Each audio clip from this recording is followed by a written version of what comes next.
هو الجيش المصري ترتيبه كام على مستوى العالم؟ جيش قوي يعني ولا تعبان؟ وايه هو نوع السلاح اللي بيستخدمه؟ وبيجيبه منين؟ وبيصنع السلاح ولا بيستورده من الخارج؟ ومين الدول اللي مصر بتشتري منها السلاح؟ وازاي قدرت مصر انها توصل لمرحلة تصدير السلاح المصري؟ وايه هو نوع السلاح اللي بتصنعه مصر؟ والاهم من كل ده، ليه قامت مصر بتنويع مصادر السلاح بعد ما كان اعتمادها الكلي على مدار اكتر من 50 سنة على السلاح الامريكي؟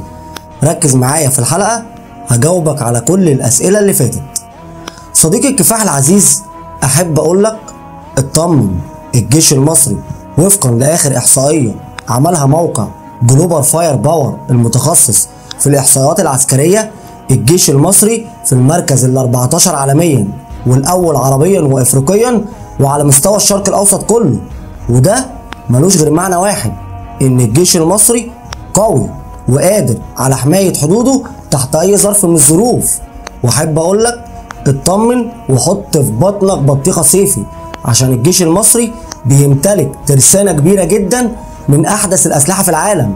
وعشان اقولك ايه هو نوع السلاح اللي بيستخدمه الجيش المصري ومين الدول اللي مصر بتشتري منها السلاح، لازم تكون عارف ان مصر قبل حرب 73 كانت بتعتمد اعتماد كلي على السلاح الروسي. وبعد حرب 73 وتوقيع اتفاقية كامب ديفيد، بدأ الاعتماد المصري على السلاح يتحول من الاتحاد السوفيتي للولايات المتحدة الامريكية. واكيد حضرتك عارف انهم كانوا بيدونا بواقي الاسلحة، لغاية ما مصر قالت وانا عليا من كل ده بايه؟ انا هدور على مصلحتي وانوع مصادر السلاح.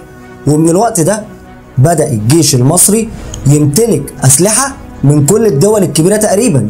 فلو بصينا على سلاح الجو المصري مثلا، هنلاقي ان مصر عندها طيارات ميج 29 الروسية، والطيارات فانتوم واف 15 الامريكية، ومعاهم طيارات الرافال والميراج الفرنسية، وهنلاقيهم طايرين مع بعض كأنهم متصنعين في مصر. ده غير محاولة مصر اليومين اللي فاتوا الحصول على طيارات الشبح الصينية، وده بسبب رفض الولايات المتحدة الأمريكية إنها تبيع لمصر طيارات F-35 من الجيل الخامس واديتها لإسرائيل عادي. وده اللي هياخدنا للسؤال اللي بعده، ليه قامت مصر بتنويع مصادر السلاح بعد ما كان اعتمادها الكلي على مدار أكتر من 50 سنة على السلاح الأمريكي؟ أحب أقولك يا صديقي الكفاح إن أمريكا لما بتدي لك السلاح بتعمل حاجة من الاتنين، يا إما بتديك سلاح من طراز قديم وبيكون عندها الأحدث منه بمراحل، أو ممكن تديك نفس السلاح الحديث اللي موجود عندها بس هتعمل عليه حاجة اسمها حظر تسليح. بمعنى إن لو أمريكا مثلا هتدي لك طيارة، والطيارة دي بتشيل صواريخ بيوصل مداها ل 100 كيلو متر، هيدي لك ساعتها طيارة بصواريخ بتوصل لمدى 30-40 كيلو متر بالكتير. ده غير انه هيوقف لك اغلب المعدات والتقنيات الحديثة اللي موجودة في الطيارة.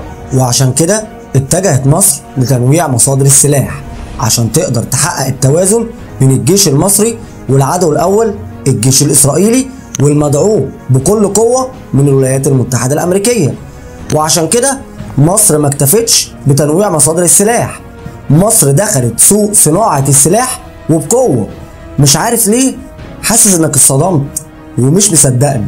عشان اكون صريح معاك، بداية دخول مصر لسوق صناعة السلاح كانت سنة 1988، وده لما اتفقت مصر مع الولايات المتحدة الامريكية انها تنتج الدبابة الامريكية M1A1 بنسبة 40%. وده كان فخر الصناعة المصرية في التسعينات، هي ومسدس حلوان. ومن بعدها بدأ اعتماد الجيش المصري على المعونة الأمريكية بقيمة $1.3 مليار سنويا، وفضل الحال ماشي على كده لغاية ما وصل الرئيس عبد الفتاح السيسي لرأس السلطة في مصر. وفي الوقت ده قررت مصر إنها ترجع تاني لسوق صناعة السلاح وبقوة. وفي سنة 2018 استضافت مصر معرض إيدكس للصناعات الدفاعية والعسكرية، وكانت أبرز الأسلحة المصرية اللي ظهرت في المعرض رادار ثلاثي الأبعاد للإنذار المبكر بيوصل مداه ل 450 كيلومتر بتصنيع محلي بالكامل، بالإضافة للمدرعة تمساح واحد. ده غير إعلان الجيش المصري إنه قدر يوصل لتصنيع الدبابة الأمريكية M1A1 بنسبة 90% بدل من 40%. وبعدها قررت مصر إنها تستضيف معرض إيدكس سنة 2021 و2023، واللي ظهر فيهم عدد كبير من الأسلحة المصرية بأحدث التقنيات العالمية، زي المدرعة فهد 300 واللي خطفت أنظار بعض الدول وبتستخدمها القوات المصرية للمشاركة في قوات حفظ السلام التابعة للأمم المتحدة. ده غير إنتاج رشاش متعدد بيضرب 900 طلقة في الدقيقة بتصنيع محلي بالكامل وبكفاءة السلاح المستورد، والمدرعة SD100 وطرازها الأصغر SD500، والمدرعة تمساح 6 وطيارة التدريب AA8 الصينية. ده غير منظومة ردع الطائرات المسيرة والإعاقة الإلكترونية، واللي بتعتبر منظومة شاملة ممكن استخدامها من الأرض أو حتى نقلها واستخدامها على القطع البحرية. ده غير إعلان مصر عن إنتاج الطيارة المسيرة 30 يونيو من طراز نوت، والمخصصة للاستطلاع والتصوير الليلي والنهاري، ده بالإضافة لقدرتها على البقاء في الجو لمدة 14 ساعة. والمسيرة 6 أكتوبر واللي بتوصل سرعتها ل 260 كيلومتر في الساعة، وبيوصل مدة بقائها في الجو لمدة 30 ساعة متواصلة. والموضوع موقفش لحد هنا، لأن مصر أعلنت عن قاذفة الصواريخ رعد 200 من إنتاج مصري 100%، وتم تزويدها بأحدث الأجهزة لضرب الأهداف عن بعد، وبتوصل سرعتها ل 20 صاروخ في 12 ثانية. وعلى مستوى الصناعات العسكرية البحرية ظهرت الفرقاطة جبار طراز ميكو A200، واللي استمرت أعمال البناء فيها لمدة 2 متواصلين داخل الترسانة البحرية في اسكندرية. وبعد كل اللي حكيته لك، السؤال المنطقي هو السلاح المصري بجودة وكفاءة السلاح العالمي ولا أي كلام؟ ومصر قدرت تصدر السلاح ولا بتصنعه لنفسها؟ أحب أقول لك يا صديقي في الكفاح إن مصر دلوقتي بتنافس دول كبيرة في إنتاج السلاح زي تركيا وإسرائيل وإيران، وده مش من فراغ. والدليل على كده دول زي السعودية والإمارات وبعض دول إفريقيا اشتروا السلاح المصري زي المدرعة فهد 300 والمدرعة تمساح والمدرعة SD100 وSD500. وعشان أكون عرفتك كل حاجة وبالدليل، في العام المالي 2021-2022 وصلت إيرادات الهيئة العامة للتصنيع من صفقات بيع السلاح لمليار و700 مليون دولار.